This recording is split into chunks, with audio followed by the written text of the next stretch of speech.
Hi guys, so this is the end result of our resistor pack that we're going to make up for the Navara blower heater motor.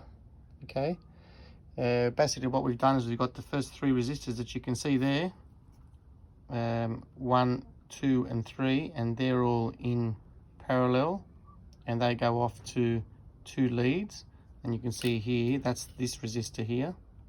Okay, that's 0.3 of an ohm, and then because they're 1 ohm resistors and we put them in parallel, which they then go and become 0.3.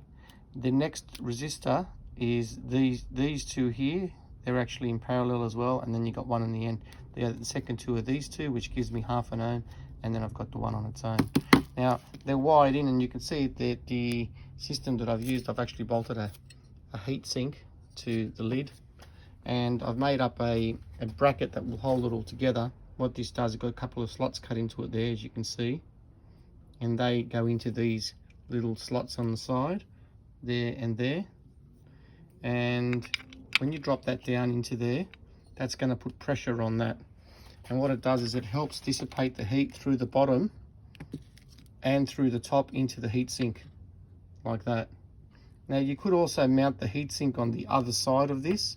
The only problem being there, when you want to mount this box and screw this box into something on the car, you're not going to be able to get to these other screws here. So I want to get to these mounting screws here, mounting screws inside of here.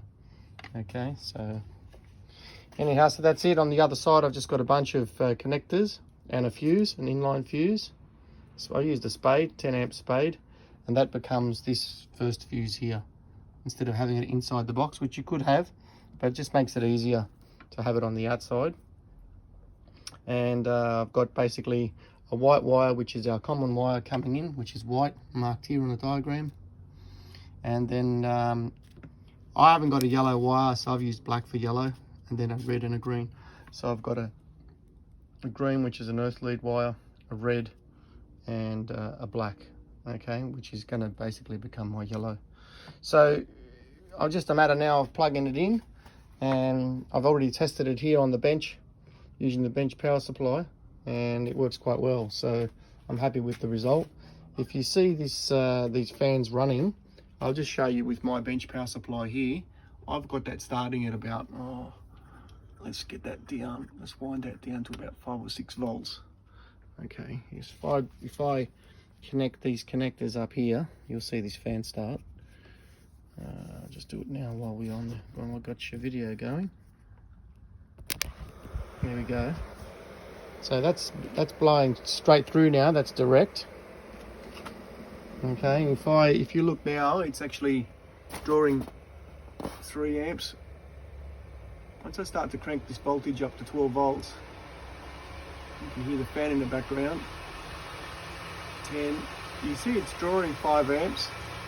You see that? So full speed at 12 volts, she's drawing a good 7 amps or so. This one, 6.5 to 7 amps. Alright, if I put a bit of load on it, just by holding it, you can see the amps goes up. You see that? A bit of load on it. See that? Yeah. They broke quite hard. Now this one's got a bit of a bearing problem as well. So I'm actually going to pull this one apart. Just disconnect that.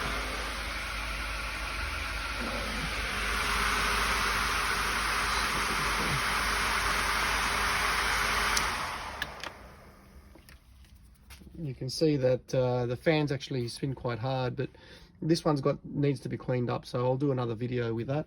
Look, I'm just going to bolt this whole thing together, and then I'll show the end result with it mounted in the car. All right, I hope that's enough for you to think about when it comes to